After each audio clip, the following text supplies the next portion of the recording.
Hi, it's Chris Titley here on today's episode of Scoreboard. I'm joined by Caitlyn Bowell.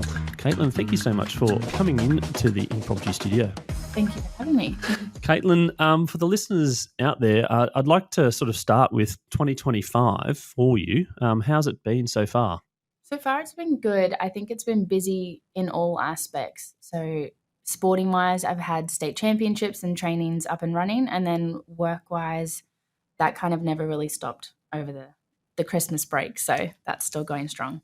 And also for the listeners out there, I'd love you to explain your role as an athlete and what you do. So I do sprint canoe, which is kind of like a really skinny boat. I'm in a lunge position and I have a paddle and I'm paddling one side and I can't swap sides, otherwise we get disqualified. So it's a little bit of a physical strain, but I'm up for the challenge. Sprint canoe. Okay. So one side only, which is the side that you choose to? I paddle on the left. Right. Yeah. Okay. So my right leg's in front, left knee is in like a little knee block that kind of keeps the base leg stabilized, and then the paddle is on the left-hand side. And then by yourself? Yes. Right. Okay. And can you do it with someone else? You can. There isn't anyone up here that I've done it with competitively, but when I used to live in Adelaide, we used to practice in doubles all the time. And when we go down to nationals in a few short weeks, I'm sure we'll be doing doubles. And it is an Olympic sport and it's very well known and publicised globally. How have you found Australia in terms of sprint canoe, in terms of the competition, etc.?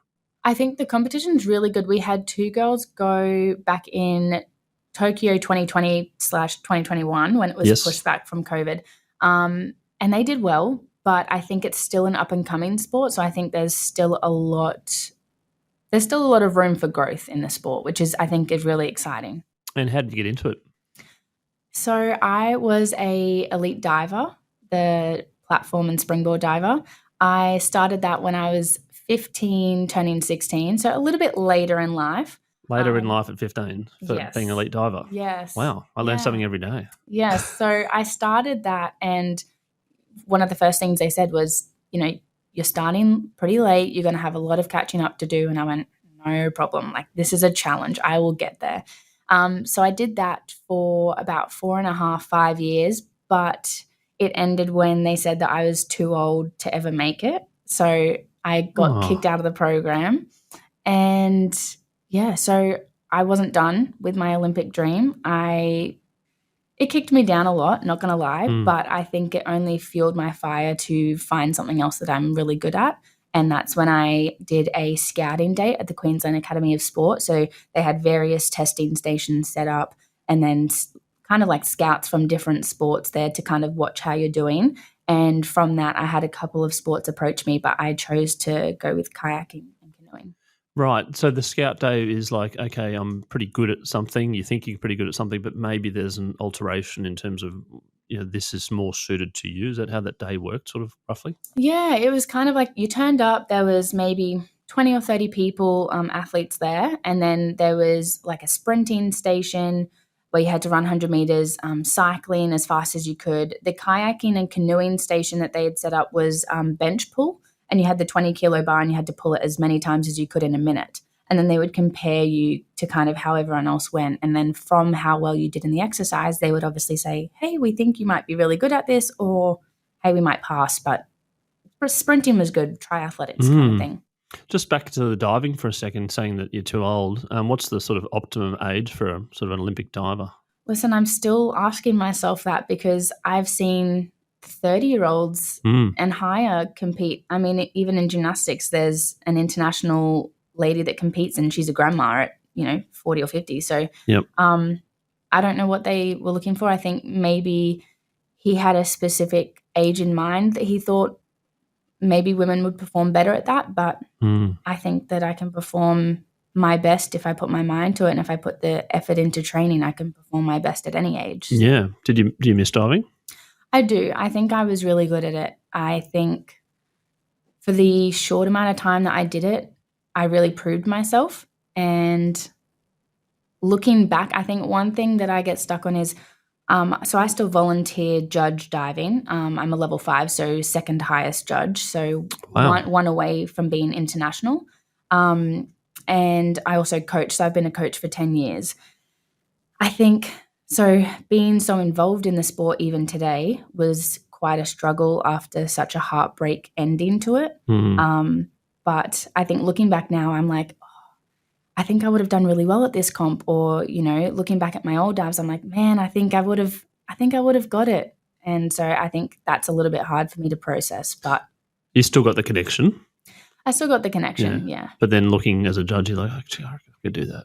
Well, yeah, some days I've been retired for a while now, and then some days I'm like, man, I really feel like doing a front 3.5 off 10. And I'm like, whoa, where did that come from? I'm like, Caitlyn, you're 25 year old. Hang on a second. Yeah. and then the kayaking, which turned to canoeing, sprint canoeing from the QAS day. Do you want to talk about that, your first race and getting out there and going, wow, this is a little bit different to diving? Oh, goodness me. From the scouting day, I thought that they meant kayaking. So I was like, man, yeah, I can sit down. I've kayaked on camp. I can do that. That's all right. Grade 12 camp or whatever it might be. Yeah. I was like, sure. Yes. We're going to try. And I got down there and they had the canoe. I said, what is that? And they were like, this is the canoe. You're going to, be in a lunge, one leg. I'm like, oh, yep. Okay, sure. And they put me in it and pushed me out into the Gold Coast Canal. And they're like, just try and balance. We're just going to see how you are. So I'm balancing. I'm like, this is good. I'm doing okay. And then they go, now try and take a stroke. So I'm like, I lift the paddle up, fall in the water. And I'm laughing, bringing the boat in. And then everyone's running down to the water going, get out, get out, get out. And I didn't realize that, the bull sharks and the canal could have probably eaten me right up. So I was an Olympic swimmer to the shore because I swam there so fast. Someone should have got a video of it. You probably here's the time trial. Yeah, exactly. But from that, I think I just thought this is a really good physical and mental challenge for me, and I'm never one to turn down a challenge. So I just kept working at it. First many months I was just doing circles because obviously with the one-sided paddle, you're basically pushing yourself in a circle. So you have to learn the specific technique of the stroke, like a J stroke, so that you're pushing the back of the boat to straighten. And then my first competition, I only had one goal, and it was just to get from point A to point B without falling in. And I think from memory, I did it. And then on one of the races, I tried to push myself a little bit faster because Kenny Wallace, one of the Olympic kayakers, said, just go really fast off the start line. And paddled too fast and fell in within the first 5 meters. But that's okay. I still hit my goal of, getting from point A to point B, which is all I could have asked for. You sound like you're very competitive. Oh, extremely. Where's that come from? I wish I knew. I think I've been involved in sport all my life. From a young toddler, I was doing dancing, and then it was soccer. And then, throughout school, I would try and be involved in as many sports as I could. But elite-wise, I've been kind of at that elite level since I was 11, 12, from gymnastics to diving to obviously sprint canoeing. So I think it's just been in me for so long that I don't know any different. Yeah, we've interviewed a number of athletes that love the team sport, but then also love the individual side of things. What's your take on that? I think I love both, but I think I would be mentally kind of thinking if I did something wrong, I wouldn't want to let other people down. Whereas if it was an individual sport and I let myself down, I'm like, okay, you did that because of this. Okay, what are we going to work on next time? Whereas as a team, there's so many variables that can obviously come into play for winning. But I do really love team sports, but I think I haven't done them in so long. I think I'm just... And the competitive is like, it's on me. Everything's on me. Exactly, and I have to be accountable for it. Whereas, diving, I did do synchronized diving, and I did really like that. So I competed at the Com Games trials prior to the Gold Coast comp, and that was really cool. But again, you've got two people there, and even though you might perform really well and do a great dive, there's always room for error. So I think I would just like to have myself accountable, and I like the individual aspect of it because it's just me, and I control if I do well, and I control if I don't put the effort in, then I'm not going to be competing how I want it to compete. So that's on me. From gymnastics to diving to kayaking, not to sprint canoeing. It sounds like these sports are very technical. It requires a lot of balance, a lot of physical exertion, a lot of muscles that you probably don't use on a day-to-day basis. How have you gone about keeping yourself fit and with all through those different sports? And is there some sort of advice that you can give to people that are doing those sports? I think everything that I've done has been both physically and mentally demanding. I think the transfer from diving to canoeing is a little bit of a different physical and mental demand. You know, diving, I'm hurling myself off a 10-meter platform, which if I hit my head, you know, I could die.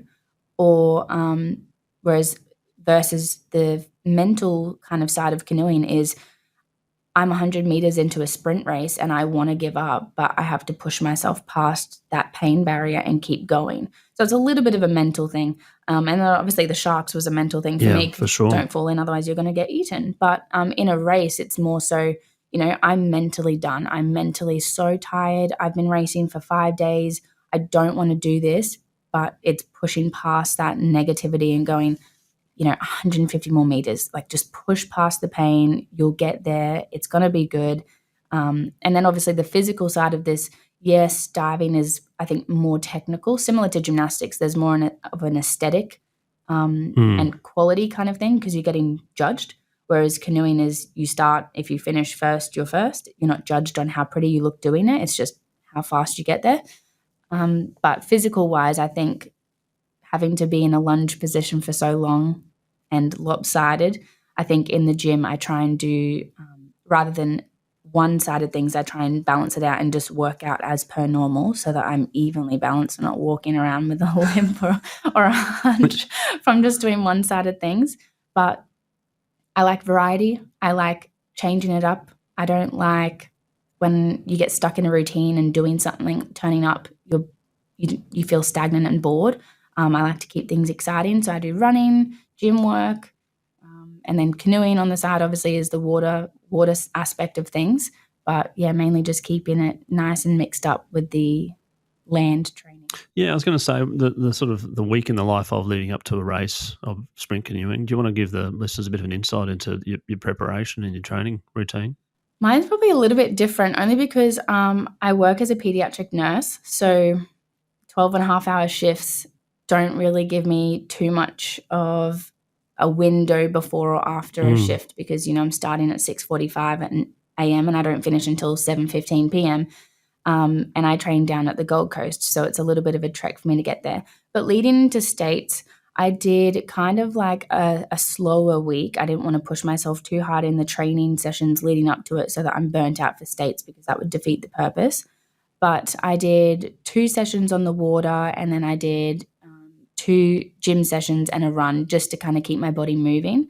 And then on race day, I just turn up a bit earlier, go for a light paddle just to get a feel, make sure everything's feeling good, check my knee block placement, make sure I'm feeling okay, there's no niggles, and then go from there. But I try and warm up as best as I can on the race day, not just get on, you know, right before the race and then, you know, a muscle's then torn. Yeah. And how did you go at States? I did well. I got 1 gold and 2 silvers. Oh, congratulations. Thank you. Yeah, that's a good start to the year. And you said you've got nationals coming up? Yes. Kind of like the second week of March, I'm headed down to the Penrith International Rowing Centre. Not too long away. Yeah, so doing that, which is cool. Now, you touched on that you're a pediatric nurse. Where did that come from in terms of the study and the idea to become a pediatric nurse? And again, it sounds like with elite sport and going back to pediatric nurse, there's a fair bit of perspective that you see on a day-to-day basis. How do you manage that? Well, I got into nursing. So straight out of school, I actually did civil engineering. I loved graphics and art in school, but doing that whilst diving, you know, I did the first year, and it was so empowering as well because I was the only female left by the end of the year. It was male dominated, and I think there was only 8 girls that started off, and you know, each week kind of one would drop off. So I felt that empowerment going, I've lasted a year, I've done this. But the tutors kind of said, listen, you've done the first year, it's only going to get harder, and engineering is a 24/7 kind of job. So you kind of need to pick whether you're going to do your sport or do this. And I said, well, I'm going to do my sport. I'm only going to be fit, like this fit, for a short amount of time. But, you know, I can come back and study anytime if I did feel like I wanted to do engineering. And I think just over the course of time throughout life, I've lost some friends to mental health illnesses. I've lost family members. And I've seen the difference that good nursing and obviously doctors can have on not only the patient, but the family members and the friends that come in. You're in your most vulnerable time at the hospital. You don't know what everyone else is going through, and yet in that moment when you're going through what feels like the worst moment of your life, losing a family member or a friend, the nurses are there to comfort and help you. And, the little things that they do, let you stay back an hour just so that you can stay with your family member, or bring sandwiches in because you don't want to leave the hospital room. So from that, after I lost my grandma, I instantly knew that that's what I wanted to do. And I love helping people, but I want to make a difference, and I want to make their lives better, even if it's for 2 days that I get to spend with them on the ward, or 8 hours that they're in for a day surgery.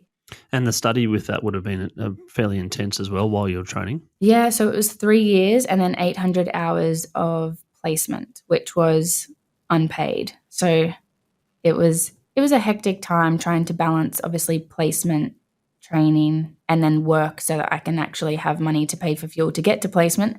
But we made it work. We're here. And that was a really big achievement for me to graduate from university and in something that I love doing as well. Yeah, the money thing, just touching on that in regards to the sprint canoeing as well. Obviously, there's a lot of cost involved in training to go to the Gold Coast, and kit and equipment and travel, etc. How do you go with that, and what are you doing to try and help with your fundraising? Yep. So there's not a lot of money in sprint canoeing, but it is expensive. I mean, the boats themselves cost thousands of dollars. And I think I've been struggling with it recently, only because late last year, my family and I, we lost our house and belongings. So with that came not only the cost to try and cover for, states and nationals coming up, but having to replace all of my activewear and my knee block, because obviously all of that got thrown out. So the replacement of things really sent me back. But I was really fortunate enough to be a part of the Aussie Athlete Fund last year, which was Nat Cook, one of the Olympians. She basically got 100 athletes across Australia and said, I know how hard it is to support yourself in sport. She's done it. And she's gone, I'm going to give you, basically, I call it the toolkit. So she's not giving us money. She's giving us the knowledge and education that we need in order to put ourselves out there, gain the confidence, and basically showing us how to network with individuals and businesses so that we can then get donations from them. So from that, I did well. I created some fundraising days through diving and got some donations just by emailing and ringing every single business that I found on Google. And then from that, I was fortunately selected for the Elevate program, which was cutting down the number to 20 athletes. And so there's been obviously 20 of us for the last, I think, since December. And we've been given more education, more tools to add to our toolkit, and I've raised $5,000 so far. So it's been good, but I think I'm not going to stop just when the program stops. I'm going to keep going until I get to where I want to go. That's fabulous. How can people help and support you? I have a sports foundation page. So on my socials, I have a link. And then if you see me in person, I have a QR code. But and I'm in the process of doing business cards as well, because I have a couple of events coming up where I'm just going to be hounding the businessmen and women to scan my QR code and see if they can help out in any way. But I think what's great about it is when telling people about it, you can tell them that it's tax deductible, and then people are more inclined to do it. So maybe you go in June, like just before the end of the financial year, and just door knocking. Maybe have a QR on your T-shirt or something. Yeah? I do have a T-shirt actually. One of the companies that you're one step ahead. Yeah, one of the companies that work with Aussie Athlete Fund, Fanwear, they contacted me, and they're creating T-shirts for all the athletes to try and obviously help fundraising, because for each T-shirt payment that comes through, a little bit goes back to the athlete so that they can put it into their donation. Excellent. Okay, that's a good idea as well. Yeah. Leading up to the Olympic Games in 3 years away, your aspirations, your dream, have you always wanted to be in the Olympics? Has it been a Caitlyn dream from a young age? I was actually thinking about this on the way over. I think it stemmed from when I got into gymnastics and I was told that there was a chance that I was going to go far in it. So when you kind of go from jumping through hula hoops to flipping on the floor and, doing a more elite level, I was like, this could be it. This is my chance. This is my shot. I saw the gymnast. I'm like, I want to do that. I want to get the Olympic rings tattooed on me. I want a medal. I want a podium. I want to wear green and gold. So that's always been in my mind. And I think after the setback of the previous sport, I think it kind of just made that fire grow just more because I was like, I'm not done. And I'm not just going to walk away and that's it, dust my hands. I'm like, what can I do? How am I going to get there? Whether it's playing badminton or like what sport am I going to do because I need to get to the Olympics. So it's definitely been a long-term goal. Yeah, Caitlyn, you sound very confident and you sound very resilient as well. There's been a lot of resilience that you sort of mentioned around your family as well, and obviously the job that you see. Can you talk about that trait and a personality trait for you and how you've used resilience in your life? Goodness. I think I struggled with it for a while. I went through a couple of things in diving that I'll briefly touch on, but bullying, sexual harassment, toxic environment. And I think that the person that I was when I started diving, I would love to be able to get back to that person. But I think it's taken me a couple years to rebuild myself, which is okay. Like I went through a lot. But I feel like my resilience from that has helped me just not be a shell of a person. I think I've gone, you know what? I am really good and I am good at this and I have talent and I am smart, and not letting all that negativity and what the people say set in to be true. But I think my parents really had a huge impact on me, just telling me, that's okay, you fell down, get back up. That's all right. You're not done. They've always been really supportive and encouraging in whatever I do, whatever aspect, whatever pillar of life I'm focusing on. They've always been extremely encouraging. And still to this day, they're just my biggest support team. Yeah, the support crew and your friends and family. You saying you're openly about your Olympic dream and saying what you're doing in the competitions, and how much does it mean when you compete in the States and you get a gold or a silver and you get these text messages or Instagram messages from your friends and family? Yeah, it feels really good. I wasn't expecting my mum and dad to come to States. I hadn't really told many people about it just because, it was kind of my first competition of the year, and then my first competition back in a while after I had hand surgery. So I was a little bit nervous, and I was like, we won't think of it as a big deal. We're just going to go in, set a goal, get to the finish, stay upright. The night before, my mum and dad said, oh, so what time is it tomorrow? And I just kind of got a bit emotional because I'm like, wow, they're still wanting to come down and support me, and I wasn't expecting it. So the love and support I get from them is just out of this world. It's so lovely because I know not a lot of people get that. So yeah, and then the friends that send you messages, etc. And how does that impact you? They were a bit mad at me that I didn't invite them down, but they're like, supportive. Say what now? I just saw that photo. Yeah, they were like, Caitlyn, you didn't tell us that you were competing. I'm like, I'm so sorry, but next time. But no, they're gorgeous, and they're girls that I used to compete with and train with in diving. So a lasting relationship that's come out of that, which has been so amazing. But yeah, they're so supportive, and we have a little girls chat, and we're always hyping each other up, whatever we're doing, whether it's work-wise or sport-wise. Back in my day, when you competed at events, you'd probably get a little result tab in the Courier Mail about 7 pages deep in the sporting section to say how you've done in particular events, or maybe even not at all. But now we've got social media. We've got things that you can tell people about. How have you used that as a tool to kind of be a little bit more open and transparent about your journey and what you're doing, and Caitlyn off the water as well? Yeah, that's a great question, actually. I was talking about this to some of the other athletes last week, and I was saying that I love being open and honest on socials and not just showing like the highlights reel. So you see quite a few of the influencers or social media users today, they only show the good side, yet we know that there's going to be ups and downs. That's part of life. Yeah, no one can actually win and compete forever at the top forever. Exactly. And anything, there's got to be injuries and losses and etc. Yeah. And so I think what I wanted to show, because, you know, that might be all well and good. Someone scrolling through going, man, that looks awesome. Oh, great. Liking it, saving it, commenting. But I want to be the person that's like, I fell in a race, completely stuffed it up. But you know what? I came back the next comp and I got in and I got a PB, or, you know, not feeling up to it. I'm feeling really slow. I feel really unmotivated. I don't want to do this, but you know what? I'm going to get up and go for a walk. So showing that kind of flip side of, you know, when you are feeling burnt out, or when it's leading to that way, or you're feeling sick or low, or you just feel like you just want to lay in bed or just watch Netflix all day and do nothing, showing that that is normal and it's okay to feel like that, but what can you do to still make it productive, or what can you do to make you feel better, whether it's, you know, putting music on and dancing stupidly in the lounge room to get those emotions back, or, you know, sitting down and listening to relaxing music while you're coloring in, if that's going to help you get the craziness of your mind back to a level that you're happy with.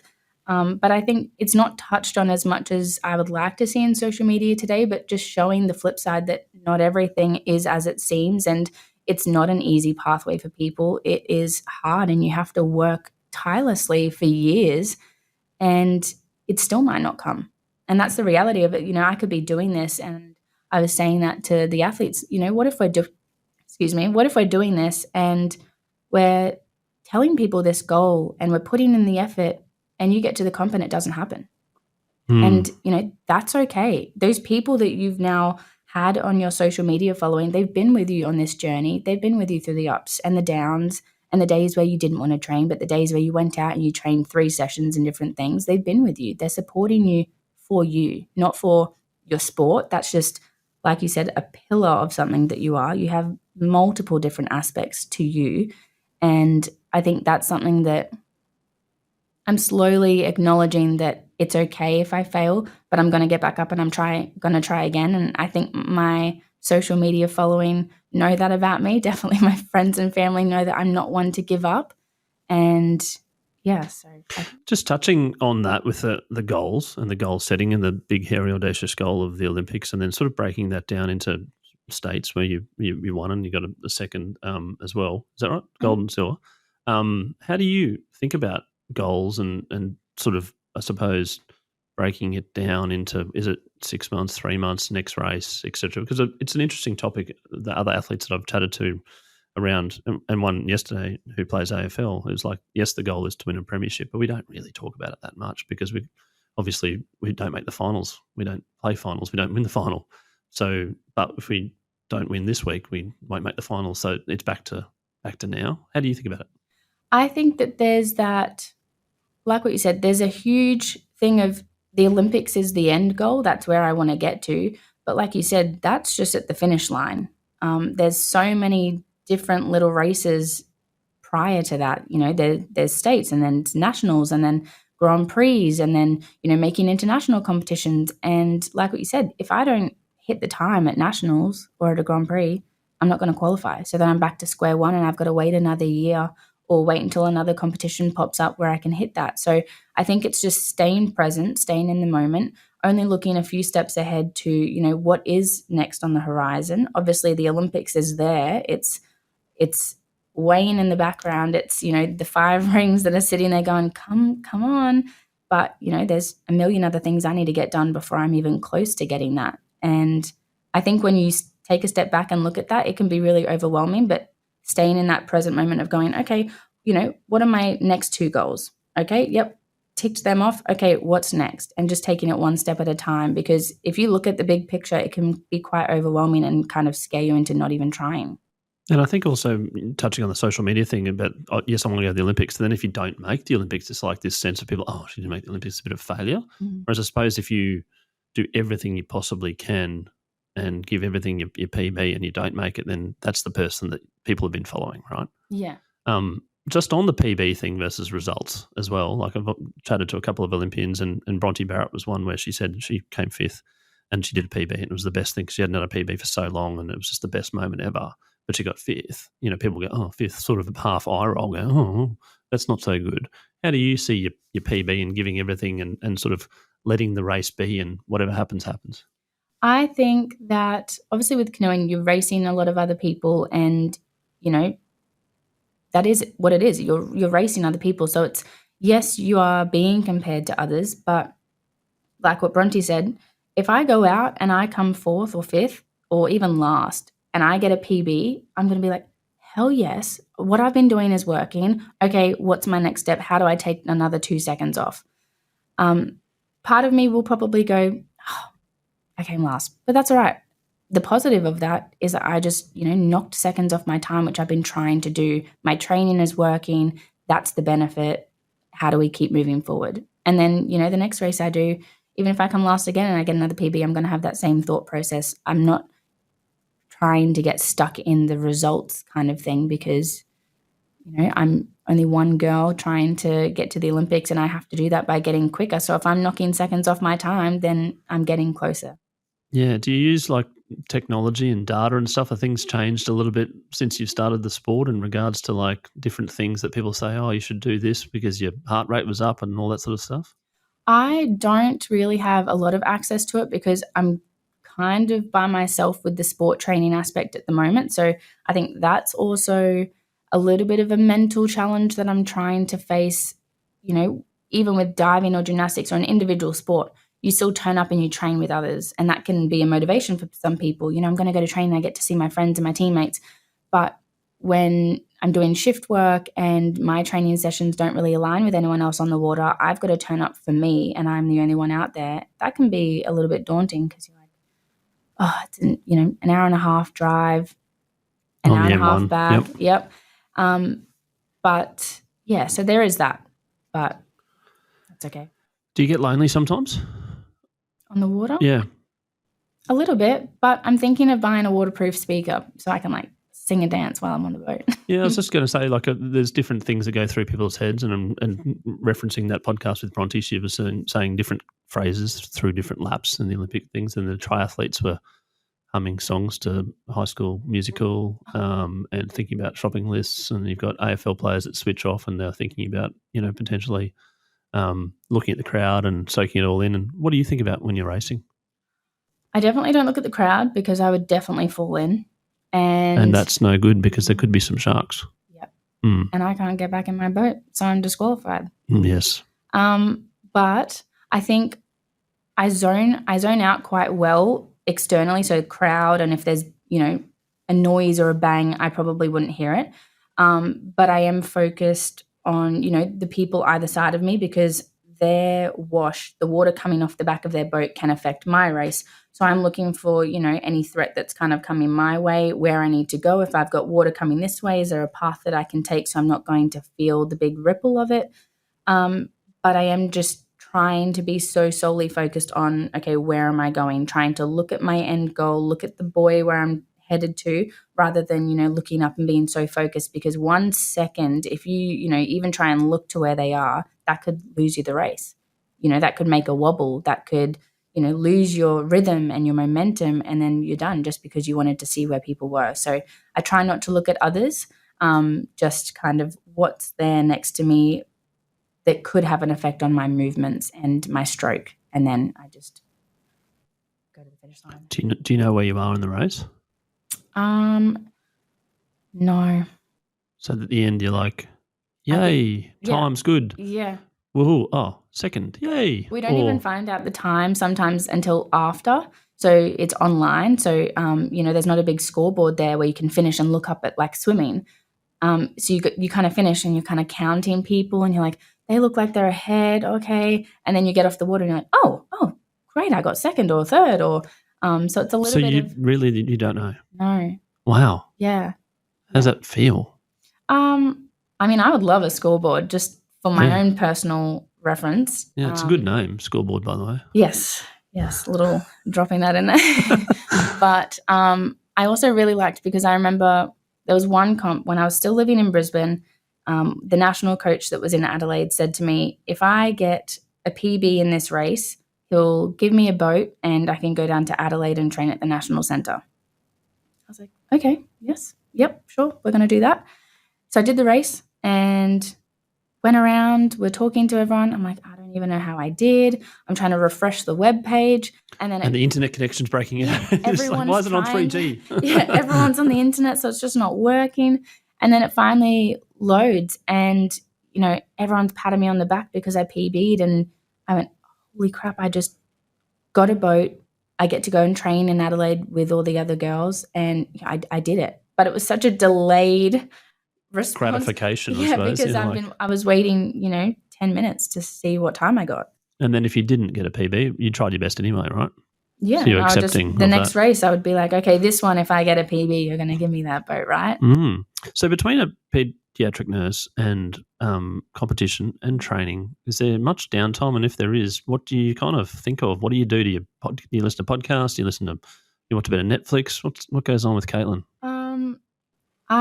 Well, this year's a little bit different because last year I was doing my post-grad, so any spare time that I had, and I was also doing my grad year as a nurse. So anytime I had, I was studying and just submitting assignments or studying for exams. But now that that's over, I do like to enjoy just chilling out and just resting and watching. I like The Office. Which one? The US version? Yes. Yes. Because it goes for a lot longer. Yes. Yeah, it's genius, isn't it? Have you listened to the podcast? My wife listens to the podcast, The Office podcast. With Angela and Pam? Yeah, talking about the whole series and what happened on episode by episode and how they were laughing, you know, and enjoying themselves on every episode. And, oh, really? And which was scripted and what was unscripted, etc. Oh, no, I haven't. But now that you've mentioned it, I'm probably going to do that. But yeah, I love just chilling out, watching a movie, or, you know, putting just a series on in the background that kind of just turns my brain off, because my brain kind of never stops thinking. I'm a little bit of an overthinker and I stress out and about various things. So, yeah. I'm going to put you on the spot here, a bit of trivia question. What's your favourite scene from The Office? I can't say it on What about? I can't say it on the podcast. I'm going to prompt you. What about? Oh, you can't say it? No. Oh, because it's a bad word. Oh, okay. But what about the scene with the Dwight's pretend fire drill?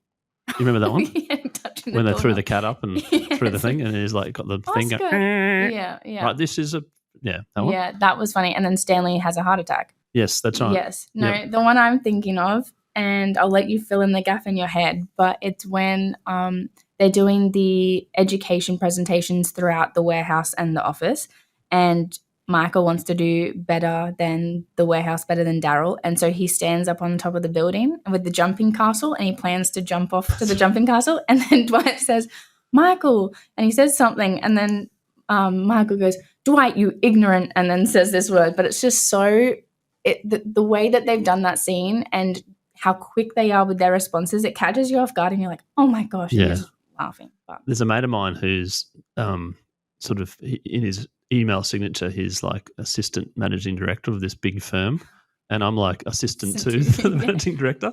Yeah. And now it's cottoned on. So every time people are saying like, oh, how's assistant to the managing director going? Oh, I love that. You know, on the basis of The Office. And this is very proper, very high earning person. We're like, no, you're just an assistant too, not Secret assistant. Santa should be like some business cards with the assistant too. Yeah. No, such a fabulous series. I've lost my train of thought now, but I'm going to ask actually the Scoreboard moment, which is a sort of a series, not a series. It's a segment within the podcast that I've asked only the last 3 or 4 guests. It is the moment that has defined your career, or a moment that you remember that has actually kicked you along in your sporting life and also life in general. So, Caitlyn, your Scoreboard sporting moment. Actually, no, it's not a sporting moment. It's just a moment. The Scoreboard moment. So something that's kicked me along. Or a moment that you remember, whether it be a lot of people have gone back to 12 years old, believe it or not. There's been like 3 people that have gone back to 12 that missed a team in the Nationals or made the Nationals or got rejected or was crying in the car or something like that. But a lot of other people have said, you know, there was a selection or a tournament or something that kept you going. Yeah. I'm going to have to say my diving journey. And I think for a couple of reasons. I think one side, obviously, being kicked out and told I'm too old at 19, I was kind of like, what? I'm barely an adult kind of thing. And that, like I said, fueled my fire more than I can tell you. And even though it knocked me down, and it took me a while to get back to a person that I was happy being, but it knocked me down because I was like, this is all I know. What do you mean I'm too old? And then I think the other thing that knocked me down was going through the bullying kind of side of things and dealing with all of that. There was a moment where I don't like confrontation, but there was a moment where I went, I need to say something because, this isn't good. No one should have to go through this. And so there was a moment where I went to a staff member and I said, this is happening. I need to tell you about it. It's been going on for months now. Please help me. And the response that I got was not great. And they basically said, he's a somebody, you are a nobody. When you become a somebody, we can do something about it. And that was a moment that I went, okay, first, I just need to be quiet because nothing's going to be done about it. And I kick myself now because I really wish that I had, taken it further or stood up for myself, because that's now the person that I am. And I'm like, I feel so bad for that younger version of Caitlyn for having to go through all of that, because I wasn't the only one going through, toxic environment or bullying. I believe that there's a lot of people going through that. And to have the confidence and just the ability to be like, hey, no, that's not okay. We are going to do something about it, because I think there needs to be more talks about that today. Yeah, you mentioned the word empowerment. It sounds like you've been empowered by that particular moment, and then there's no room for any of that anymore. The advice that you'd give to younger girls and boys playing sport that may have a situation like that? I think do not bottle and keep it in, because trust me from experience, it just makes things a whole lot worse, especially from an elite sport level. You're training with, I was training with these people more than I saw my family each week. So, if that's toxic environment, that's a really tough place to be in. Whether it's social sport, school sport, elite sport, I think communication is key. You need to tell someone, whether it's mum, dad, carer, grandma, whoever it is, whoever's looking after you, tell them. And then find someone that you trust within the organization, whether it's like a mental health staff member or a psychologist or, a manager or assistant to the manager, whoever it is. Find someone and just tell them, because it's better to be out and open and tell them what's going on rather than, spend 2 years going through absolute hell, and it then diminishes your own mental and physical health. That's some great advice out there, and obviously reach out to a trusted source as well.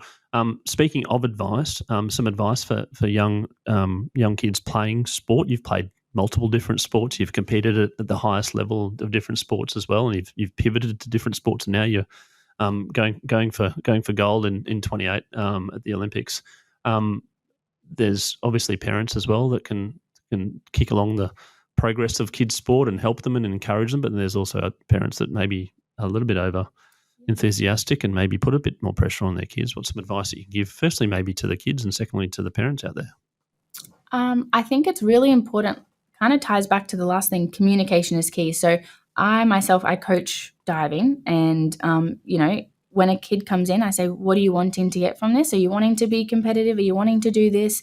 Or are you just wanting to have some fun? If they tell me fun, I'm like, fantastic. We put you in a little, the group with kids that are varying in age but more closely to you. And then we can kind of progress you along at a little bit of a slower rate. Or, if you want to try a front flip one day, we do a front flip. But then the flip side, if someone tells me that they are wanting to compete, they want me to push them, they want me to teach them the dives, they want to do this, I'm like, fantastic, writing the program, you're both on the same page. Most of the time the parents are on the same page as well, or the carers, they're saying, yep, we're wanting the more competitive side, we're wanting to get into the squad. And I'm like, okay, great. I think what kind of gets broken down in the communication there, and I have noticed this working with young kids, is obviously as a parent, when a kid comes home and tells you something, you're going to believe them. But I think that there should be a bridge to meeting with the parent, the kid, and the coach so that everyone's on the same page, because kids tell some fibs sometimes. Sure do. I mean, adults tell fibs sometimes too. But, what I've struggled with is, a kid going home and like, this person was mean, or I didn't get to do this. Or I'm like, actually, know what? They weren't listening and I had to sit them out 3 times. Or it was a safety issue and I had to use my stern voice and I had to tell them 1, 2, and 3 because of, X, Y, Z. And that's why they're in a bit of an upset mood. And just communicating so that everyone's on the same level, I think will help the parents understand, okay, yep, your goal's here, but we're going to break it down step by step. In order to get to nationals, they have to, turn up to training 4 times a week. They have to put in the effort. They have to bring their shoes and their equipment each time. Otherwise, they're not going to be able to put in the work. But yeah, so I think parents having an understanding of how you're going to get their kid to the goal that the kid's wanting, and, if the parent's wanting it too, you have an open communication line of, this is how I plan on doing it. Everyone's working hard to get them there, and we need to have an open communication line for it to work best. That's a fascinating view on that in terms of communication between coach, player and parent. Just more recently, a school that my son attends, they did a parent-teacher-student interview as opposed to parent-teacher. I love It's that. the first time I've experienced that as a parent, and it was very fabulous and eye-opening because it's just normally parent-teacher. Like, oh, little Johnny's doing really well and blah, blah, blah. Okay, great. Any questions? No, we're okay, blah, blah, blah. And it doesn't really attack, but having the student there just changed the dynamic. It's like, if there was a problem, there's a three-way communication with that. Or like, just, forgot this or do that, whatever. And I'm like, this is really interesting. Yeah. And sport maybe should look at a bit more of that. I think potentially, because maybe there's a time thing, of course, and there's volunteers and whatnot, but then it becomes a little bit professional, not professional, but really kind of grading, and you're in the A's, or, you are going for something that there needs to be a little bit more, maybe, coach, player, parent. Yeah, I like that interview idea, because I think as a parent, if you were to turn up to a parent-teacher interview and get completely caught off guard by saying, Billy never turns up to his maths, or, he's been failing the last 3, and you're like, well, hang on a second. Caitlyn always forgets, doesn't have her iPad on charge, and she gets, I get upset at her and she comes home upset going, oh, I don't like the teacher. Yeah, exactly. So I think having that, every party that's involved there is so beneficial, because then, you can catch them out if they're telling some fibs, because you've got both parties. So they could be telling, mum and dad something and then go back and tell teacher something else. So you want to make sure everyone's on the same. And the underlying problem gets solved pretty quickly, as opposed to a domino compounding effect of like hatred, of like, I just really hate this teacher. Yeah. They always pick on me. Like, well, maybe if you brought your thing in yes. and did this one thing, they wouldn't pick on you to be a good teacher, and the whole thing changes. Yes. We need to implement this. This is that's right.